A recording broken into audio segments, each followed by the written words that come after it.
income dropped, poverty soared under Biden, according to the Census Bureau. I also have for you today a Washington Post columnist to Biden, drop out of 2024 race. These are the two things I got for you today, so let's waste no time. Let's get into this. Inflation soared 7.8%.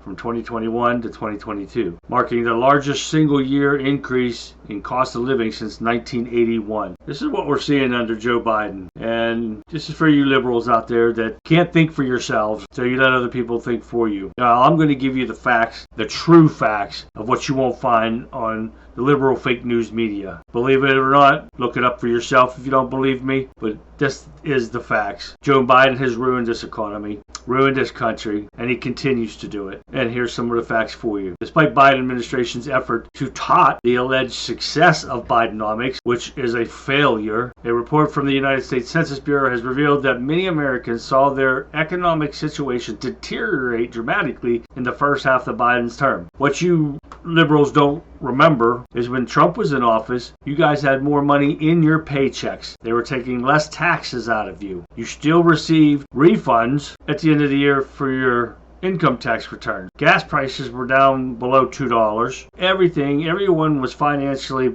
better off when Trump was in office compared to now. While the official poverty rate hovered around 11.5% in both 2021 and 2022, according to the report, the supplemental poverty measure increased 4.6% in 2022 to reach 12.4%, marking the first overall increase in that metric since 2010. In total, 37.9 million Americans lived in poverty in 2022. The report partially attributed to the increase of expiration of tax credits and pandemic stimulus payments. Income, meanwhile, dropped across the array of metrics when real median household incomes declined by 2.3% from $76,330 to $74,580, while real median earnings of all workers dropped 2.2%. The drop was less severe among full-time year-round workers who saw a 1.3% decline. Inflation soared 7.8% from 2021 to 2022.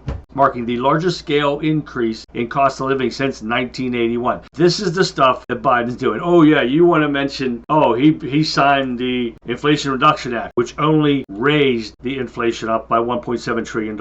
And the CHIPS Act, which is $230 billion of taxpayers' money for research and for people to build buildings to start making chips. So we're using our money to fund other businesses, which they should not be doing, and they shouldn't have agreed to that, which caused inflation to go up even more because they're using more money that you don't have. And this is to try to dumb it down for you liberals that don't understand. Biden's not doing a good thing by doing this stuff. The Census Bureau statement follows some other bad economic news for the president. The unemployment rate for August rose from 3.5 to 3.8, while inflation ticked up 3.2%, marking the first increase after a constant decline, which inflation has never went down. And if you want to believe the idiot Biden telling you that he reduced the deficit by $1.7 trillion, well, that's a lie. And it's rising more and more every day. Biden has repeatedly insisted that the economic conditions are improving in the United States. They are not. They're getting worse. People losing their jobs every day, and he was saying he's creating jobs. He hasn't created one job yet in this country. None. Nobody will answer the question, where are these businesses opening that he's created 13 million jobs? Nobody will answer that question. Not even the White House, and I put it out to him many a times. Until you can prove it, shut your mouth. So let's get on to the Washington Post columnist to Biden saying drop out of the 2024 race. A liberal veteran Washington Post columnist has called for President Joe Biden to end his re-election bid. Columnist and author David Ignatius, despite credit for Biden for a remarkable string of wins, he has no wins. He's a failure. He's always been a failure. The 80-year-old president should bow out of the 2024 presidential race due to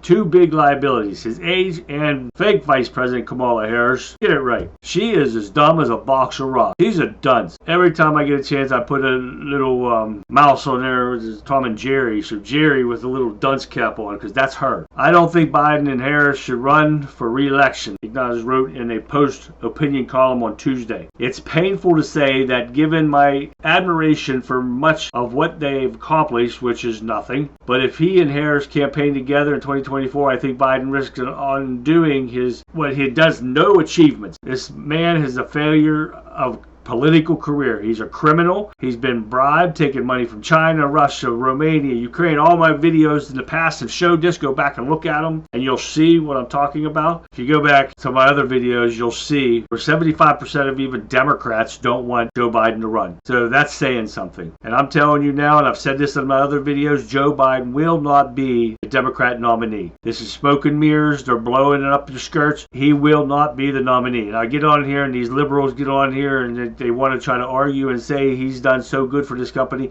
What has he done good? One guy said the Inflation Reduction Act and the CHIPS Act. Well, pointed that out already. Neither one of those are good for this country. He's spending money that this country doesn't have, causing inflation. The feds are even thinking about upping interest rates again for an unprecedented time. This country can't afford it. China, Russia, North Korea are all planning a strategic attack on the United States. And if you don't think so, you better wake up. They're having meetings. Putin and Kim Jong-un is having a meeting today, I think, and about supplying weapons to Russia. This is all coincides in the demented fool's ability to run this country. He can't, and he's not. You let me know what you guys think about this. You know I'm going to keep watching this. Leave questions and comments below. And as soon as I get some more information on this or any other thing, you know I'll get it out to you. So in the meantime, this has been The Talking Point with the Country Conservative. I'm Charlie. I'll see you next time.